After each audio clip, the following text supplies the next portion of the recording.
Golden State Media Concepts bring you Book Review Podcast, a haven for bookworms of all ages and the widest genres, from mystery to memoirs, romance to comedy, fantasy to sci-fi. If you love to read, this is the podcast for you. It's the Golden State Media Concepts Book Review Podcast.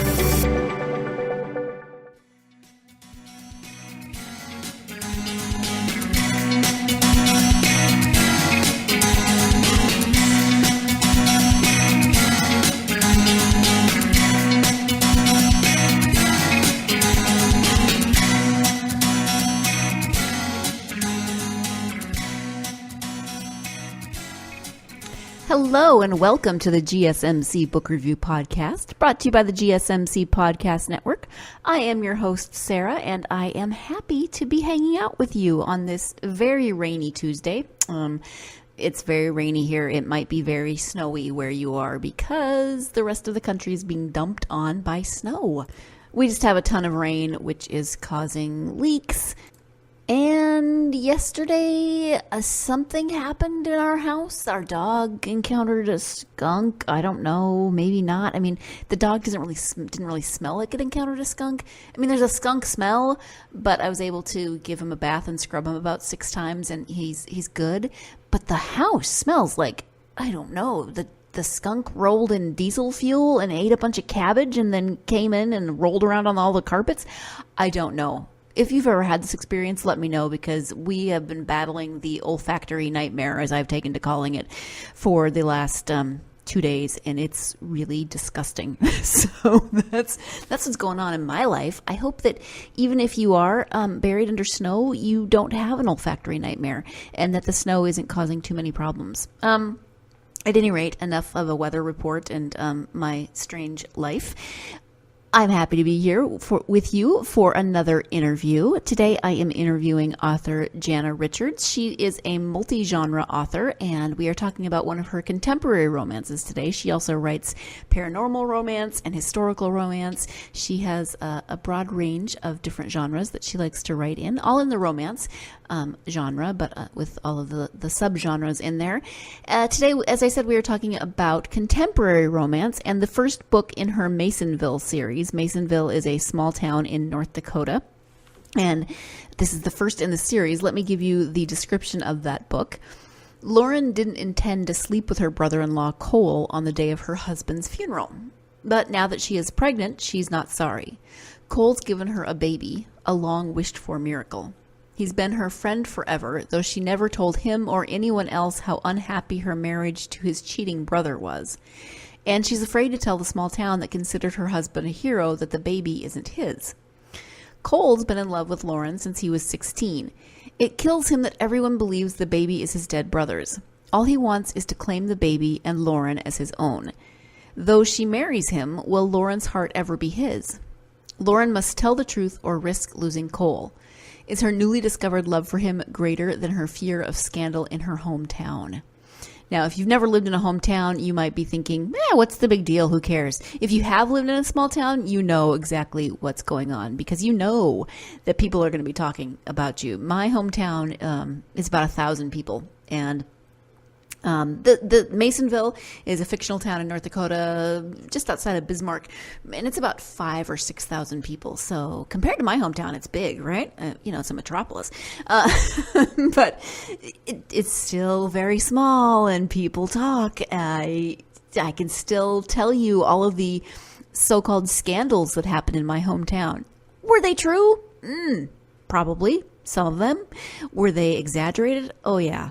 Were they passed around and chewed over and talked about and just not let go? Yeah, definitely. So having any kind of unusual situation in a small town is cause for gossip, and this book is no different. So I knew going into this that was going to be kind of a fun part for me, living those small town experiences as I read Lauren's and Cole's story. I really enjoyed that aspect of it. In some ways, the smallness of the town almost becomes another character, the character of the gossip mill and the cattiness and just everything that goes on. And if you've ever been involved in either side of that, either the gossipies or the gossipers in a small town, then you know exactly what I'm talking about. But even if you don't, this is still a fun contemporary romance, and you should read it even if you don't understand the weirdness of living in a small town. You should read this and get an idea of how happy you are that you did not grow up in that environment where everybody talks about everything and they know everything about you. Even if you don't know, I go home to my hometown to visit my parents, and people I have never even met, because my parents own the movie theater. My parents and my brother. My brother works at the grocery store. My dad worked at the school for years. He was the K-12 librarian. Everybody knows my family. And so then they think they know me. They're like, oh, yeah, you're that. You belong to that family. And then they think they know all these things. It's quite the adventure as I'm standing there going, who are you? And why do you think you know me? But the book is called Child of Mine. Did I ever mention that? I said it was the first in the Masonville series. It's Child of Mine by Jana Richards. And we're going to go ahead and get to that interview. Before we get to that interview, two things. One, I have copies of this book to give away, so stay tuned to the end of this interview to find out how you can win a copy of Child of Mine by Jana Richards. Two, there's some places in the interview where the audio is a little funky. I didn't notice it when Jana and I were talking, but I don't know. I'm going to blame the polar vortex. Are we still in the polar vortex? I'm still going to blame it. I'm going to blame the polar vortex because Jana is in Canada and I am in California, so I'm just deciding that the signal got scrambled through all the snow. And there's a few places where the audio is a little funky, so I'm just going to warn you of that.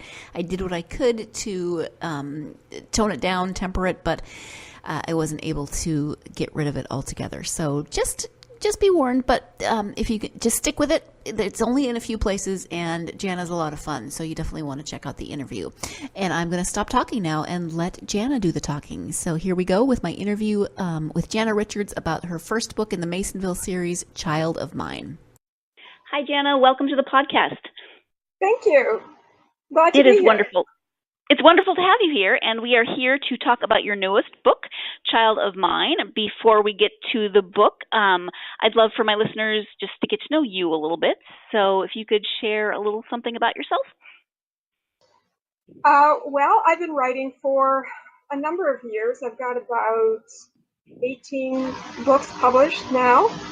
Both, I ventured into self-publishing last year for the first time, so I have 4 self-published books and about 14 books with other publishers.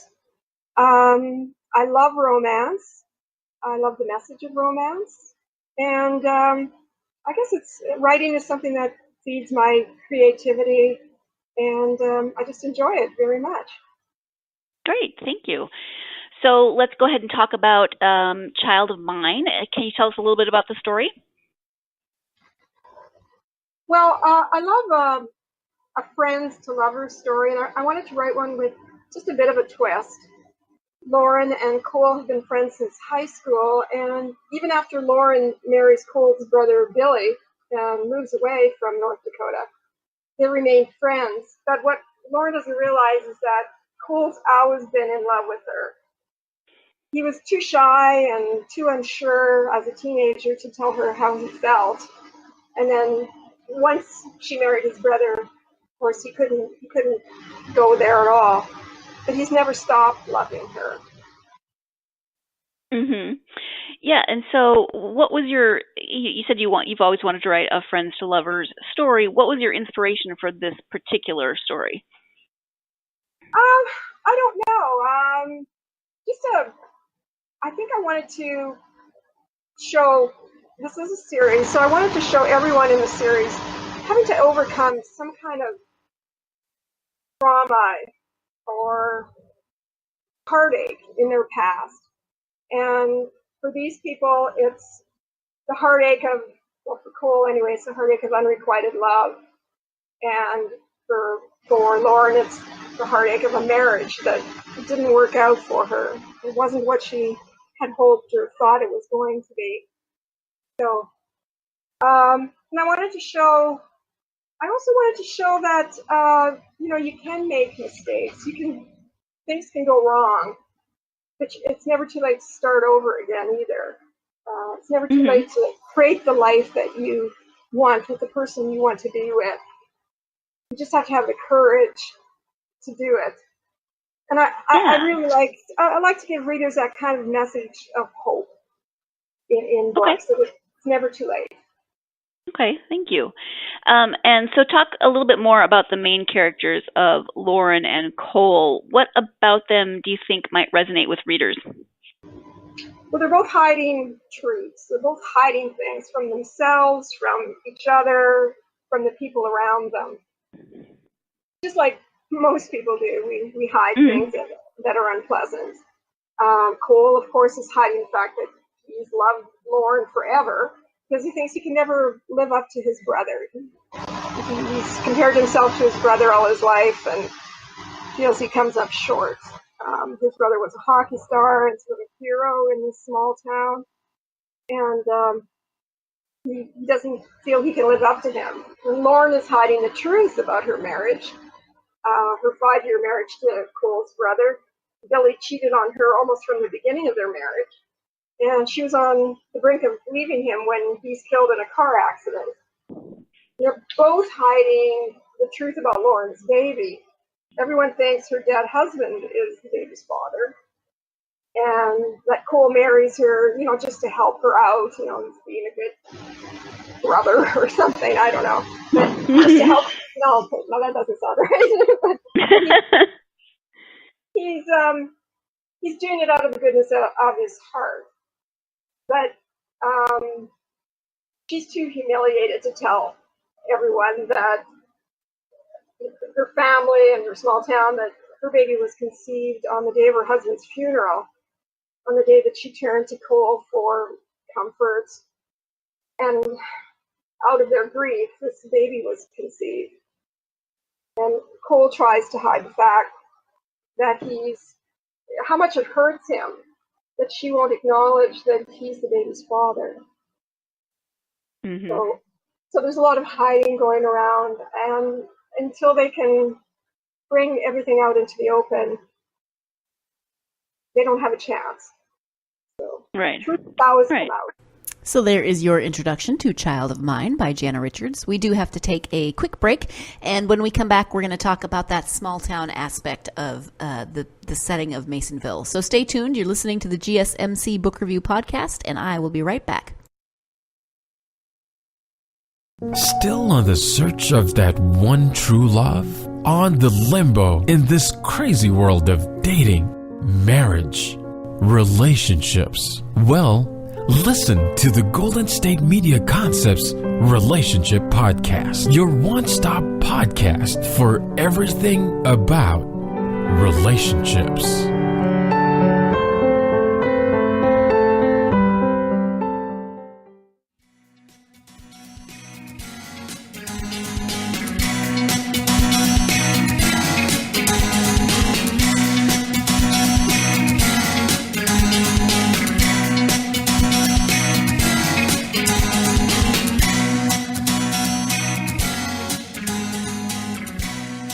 Welcome back to the GSMC Book Review Podcast and my interview with author Jana Richards about her book, Child of Mine. We are now going to talk about the kind of character of Masonville, that small town aspect of this book. So let's go ahead and get back to that interview. And another aspect of the book is that it takes place in a fairly small town in North Dakota. So can you talk a little bit about your decision to set the book there, especially being a small town? Yeah, well, I've grown up in small towns, or I've lived in small towns. I grew up actually on a farm in just north of North Dakota on the other side of the 49th parallel in Saskatchewan, Canada. I grew up in a small town that I went to school with was like 700 people at the time. And I've lived in small cities that were around the size that I imagine Masonville to be, which was around 5,000 people. And there's a real dynamic. I think I understand the dynamic of that kind of town and small town living. And Saskatchewan, my home province, shares some of the same kind of dog with North Dakota, and we live on the wide open prairie with cold, cold winters like it is today, and hot, hot summers. And that kind of harsh climate means people tend to look out for each other in small towns on both sides of the border. I was just going to say, because I remember living in a small town. I live in a city now, a fairly large city, but I will never forget living in a small town and what that's like. And I definitely could think about how Lauren would feel if she finds herself pregnant. Not exactly the way she hoped to be pregnant, if you know what I mean. She would find herself very kind of embarrassed, humiliated, because she's not pregnant with her husband's child. And that in a small town, that would be pretty hard to. And it's not hidden because she, as often happens in small towns, the grapevine, the gossip, pretty much goes like wildfire, and her pregnancy is announced before she is even ready to have it announced. Yes, it is. It is announced before she's ready for it, for sure. Yeah. But they don't tell anybody. Everybody just sort of assumes that it's her dead husband's baby. Nobody imagines that it could be Cole's child. So right. They get away with it for a while. Right. But they can't fool themselves. Oh, I'm sorry? But they can't fool themselves. Right. See, you've mentioned that the North Dakota is similar to where you grew up. Are there autobiographical elements in this story or the characters besides, you grew up in small towns, it's set in a small town? Well, I can remember, what it's like, how impossible it is to hide anything. That was sort of one of the things that ran through my head, I think, while I was writing this. And I'll give you an example. When we lived in this small town in Saskatchewan, my husband was away on business, and I was at home with our two girls, two young girls. They were in school, and I forgot to set the alarm one morning, and I woke up in a panic in the morning, thinking that I was totally late. We were going to be late for school, and so I got the girls out of bed and rushed them to school. Made them eat their cereal really fast and rushed them to school. And I got there, and there's nobody there, and it's like, oh my gosh, it was only about 7:30. I was totally off. I slipped home in my car, and we went home and watched cartoons for an hour or so until it really was time to go.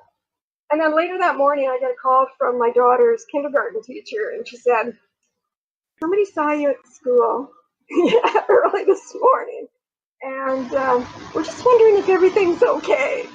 Oh, no. Oh, no. It's like, oh, yeah, everything's okay. I had to explain to her, I'm just an idiot. I can't tell time. But you can't be anonymous in a small town. Even your car can't be anonymous in a small town. Exactly.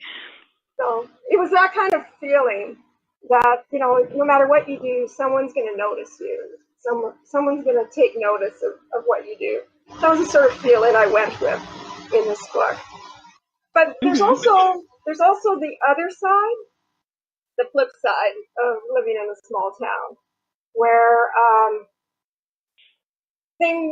if you're in trouble, there's people there who will look out for you. You can count on someone to help you out because they know you. So there's that too. It's not all terrible. It's actually, living in a small town can be pretty wonderful too. Yeah. Did you do any particular research for the book? Well, one of the research things I did was on veterinary medicine because in the book, Cole is a vet. And I researched, there's one scene where he delivers a foal. And I researched that. I went on online equine magazines and look things up, the details about delivering a foal. I watch several YouTube videos about a foal being born and that sort of thing. And then afterwards, once I'd written the scene, I sent it to a large animal veterinarian that I know who deals with equine medicine, and sent it to him to make sure I had gotten the details right. And he said, "Yeah, it was okay." I guess I did okay with it. But yeah, I work for the Veterinary Medical Association and the Provincial Veterinary Medical Association here. So I know a number of veterinarians and veterinary technicians. So it's very handy that way. The rest of the series, there's going to be people who work in the veterinary clinic as well. So I'm sure I'll use their services again. Yeah, and this is listed as book 1 in the series. You mentioned that it's the Masonville series. So how many books are you envisioning? I'm looking at 4 at the moment. I can clearly see 4 books at the moment. I don't know. I'm leaving myself open though in case inspiration arises and I want to tell someone else's story. How as you add more people into the story world, there might be someone who triggers my imagination, whose story I want to tell. So 4 at the moment, but leaving myself open for further books. Okay. And whose story will you be telling next? Right now, I'm working on book 2, and I'm telling Garrett's story. Garrett is Lauren's brother, and his love interest is going to be Blair. She moves into Masonville to work at the veterinary clinic, and she also takes over her grandfather's farm. Her mother grew up in Masonville, though Blair didn't. Her mother grew up there, and she's sort of coming back home. Let me go ahead and jump in here so we can take our second and final break of the podcast. When we come back, we'll be talking about some of the other genres that Jana writes in and some of her other series. So stay tuned. You're listening to the GSMC Book Review Podcast, and I will be right back. Tired of searching the vast jungle of podcasts? Now listen close and hear this out. There's a podcast network that covers just about everything that you've been searching. The Golden State Media Concepts Podcast Network is here. Nothing less than a podcast bliss with endless hours of podcast coverage. From news, sports, music, fashion, cooking, entertainment, fantasy, football, and so much more. So stop lurking around and go straight out to the Golden State Media Concepts Podcast Network. Guaranteed to fill that podcast itch. Whatever it may be, visit us at www.gsmcpodcast.com. Follow us on Facebook and Twitter, and download us on iTunes, SoundCloud, and Google Play.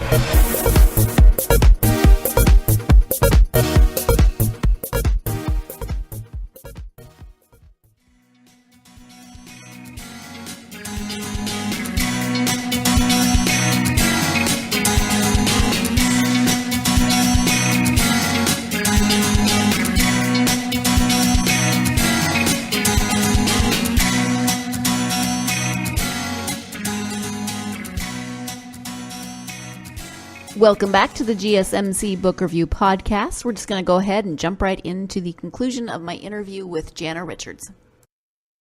You are also a multi-genre author. These are contemporary romance, but I know you write some historical fiction, some paranormal romance. Can you talk about some of your other books? I really like variety. And I like to read all different kinds of genres in romance fiction. So I also like to write different kinds of romance. Even in a kind of straight contemporary romance, I will sometimes throw in a bit of the paranormal, like I did with the series I self-published last year, the Love at Solace Lake series. In every one of those books, one of the sisters has a point where she sees the ghost, we think it's a ghost, of her dead mother. So I just wanted to throw a little something in there because I just find it fascinating. And romantic suspense. I love romantic suspense. I've only written a couple of them, but it's something I really want to pursue in the future. I just love that element of danger or mystery in a story. And one of my favorite time periods and genres to write in at the moment is historical set during World War II. I've always been fascinated with World War II and the events surrounding it. There's just so many stories connected with the war and so many real life love stories. I had a wonderful time actually researching in that area. One of the novellas I wrote was about Canadian war brides coming to Canada after the war, and that was absolutely fascinating. I really enjoyed doing that, and I definitely want to write more stories set in that era, for sure. Mm-hmm. You're working on book 2 of the Masonville series. Yes. Are you working on anything else right now? That's probably a load. You're probably thinking, isn't that enough? But are you working on anything else? Well, I always seem to have a few books kind of half done. I'm not quite sure what to do with them at the moment, but yeah, I do actually have another series that I started a while ago and haven't quite finished yet. It sort of combines all of the genres that I love. There's a little bit of contemporary romance. There's some time travel, going back to World War II again, and a bit of course, the paranormal. Time traveling. So, yeah, a bit of historical, a bit of contemporary. The gist of that story is, at least the first book in the series, is that an angel, pardon me, it's not an angel yet. A man dies. He's told that to get his wings, to become a full-fledged angel, he has to show three people how to get back to love. They lost their love at one point in their life, and he has to help them get back to it. And once he does, he will be admitted into heaven and, be a full-fledged angel. So his first assignment is to find Frank, who's an old man in a nursing home, and he takes him back to World War II, to the Normandy invasion in 1944, and to the English woman that he fell in love with at that point, back then. And so, not quite sure where I'm going with this story yet. But I love it. One of these days, I'm going to finish it. So yeah, you're just waiting for the characters to tell you where they're going. Yeah, kind of. And there's also a lot of. I think I got stuck on one point of actual historical, the way things actually happened back in the day, and I haven't made my way around it yet. So I'm working on that, or I will work on that at some point, and then everything will sort of fall into place, I think. But for now, I'm concentrating on this series, the Masonville series, and I'm hoping also, as I was saying, last year I wrote or published 3 self-published books, the Love at Solace Lake series, and And there's a couple of people in that series that I really want to tell their stories still. And especially the one young man named Drew. And I really want to tell his story. It's been bugging me since I was writing the other books. So hopefully I will get back to that as well. There's, so many books and so little time. Right.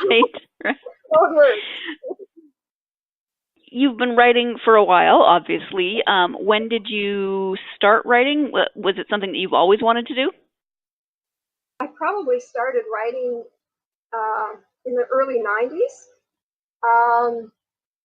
Didn't do very well. I mean, I submitted quite a few books, but was never really, I got a lot of nice rejection letters, that's about it. But I think I had to learn my craft. I wasn't there yet. So I really got serious about writing probably mid-2000s. And my first book was published in 2006. I think it went to market in 2007. And at that point, I really started to take things seriously. I spent more time at it. I treated it more like a job than a hobby. And like I said, really got serious about it. I talked about it more for a starter. I didn't hardly ever told anyone that I even wrote up to that point. But, I just had to get over myself and take it seriously. Mm-hmm. Okay. I did at one point, way back, I thought I wanted to be a journalist, and I really would have liked to do that. In fact, I didn't think I had what it took to be a fiction writer. I remember taking a class in university on creative writing, and I totally sucked. I thought I was terrible. We had to write a short story, and everybody else's seemed a lot better than mine. So oh, no. I ruled out fiction writing for a very, very long time. So this is something that hit me probably not until my late 30s that I really, the bug to write really started to hit me. Mm-hmm. So then, out of your experience, would you have advice for aspiring authors? Don't give up, for a starter. If this is something you really want to do, and you really have to want it, because it's a lot of work, a lot of commitment, don't give up.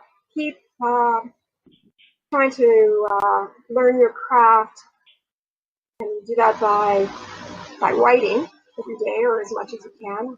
You do that by taking classes, by going to conferences and learning from other writers. And mostly, I think you learn it by reading. Most writers are big readers for good reason.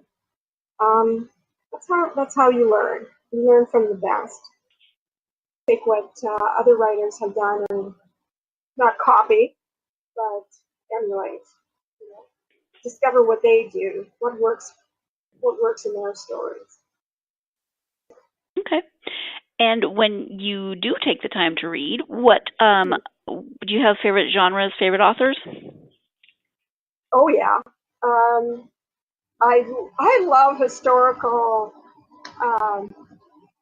novels set in like Regency or Victorian England. I read a lot of those. I don't think I could ever write one, but I love those books. So I read a number of those, and I'm looking at them here on my shelf. A lot of those. Some of my favorite writers are Mary Balog, Sally Mackenzie, Joanna Lindsay, Lisa Klepis, Joe Beverly, Jude Devereaux, and quite a few there. I really like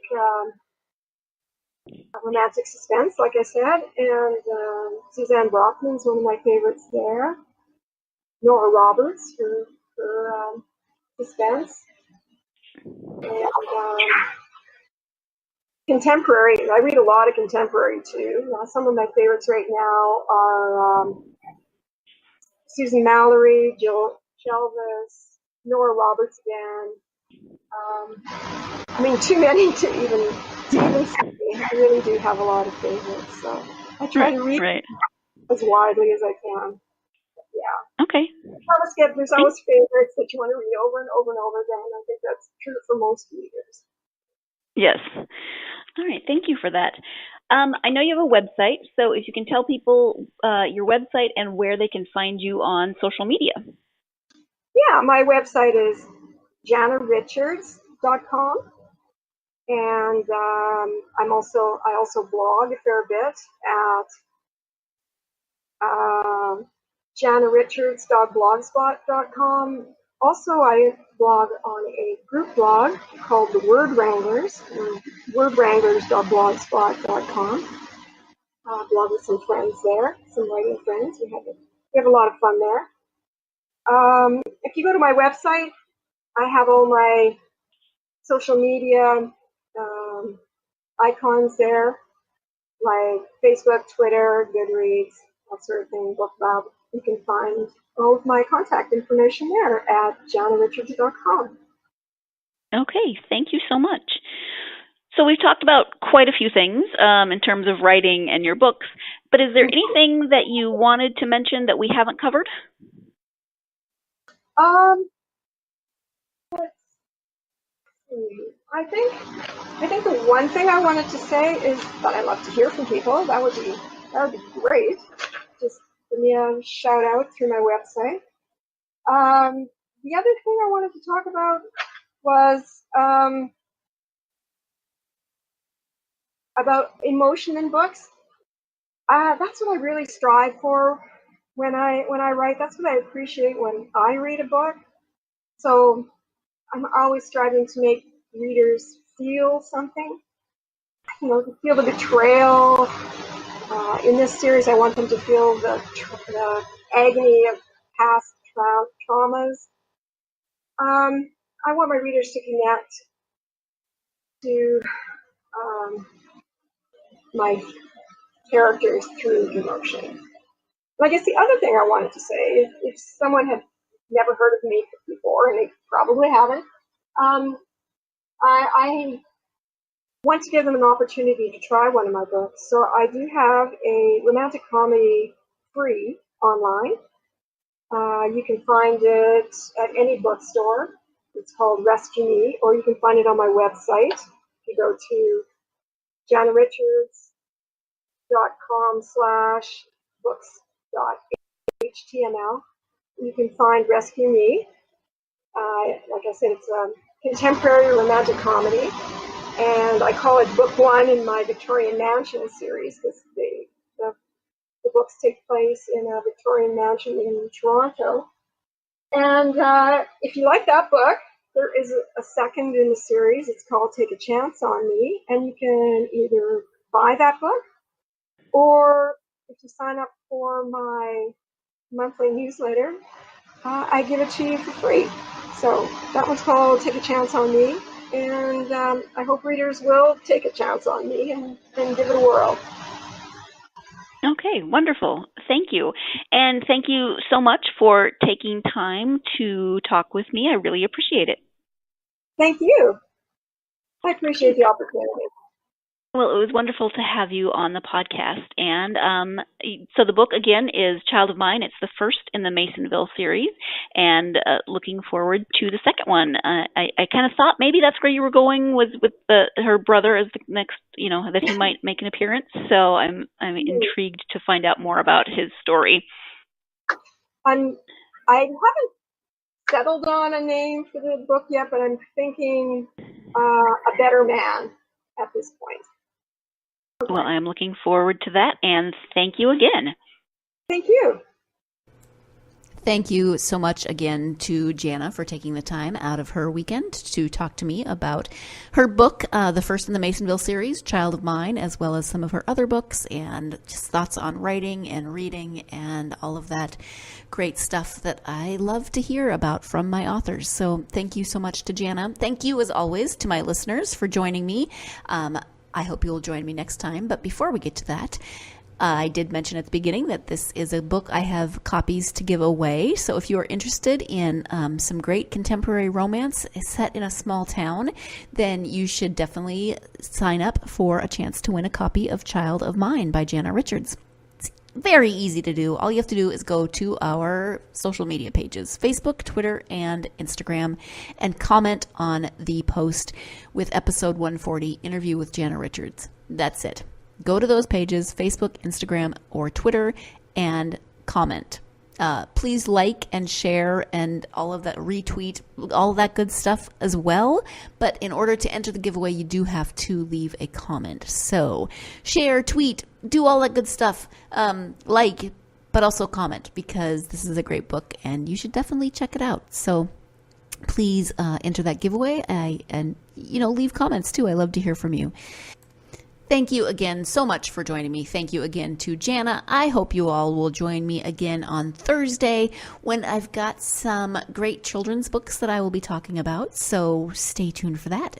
Stay tuned and then also tune in. Join me on Thursday. In the meantime, no matter what your weather, no matter what your skunk situation, I hope that you have some time this week to get yourself lost in a good book. Thanks. You've been listening to the Golden State Media Concepts Book Review Podcast, part of the Golden State Media Concepts Podcast Network. You can find this show and others like it at www.gsmcpodcast.com. Download our podcast on iTunes, Stitcher, SoundCloud, and Google Play. Just type in GSMC to find all the shows from the Golden State Media Concepts Podcast Network, from movies to music, from sports to entertainment, and even weird news. You can also follow us on Twitter and on Facebook. Thank you, and we hope you have enjoyed today's program.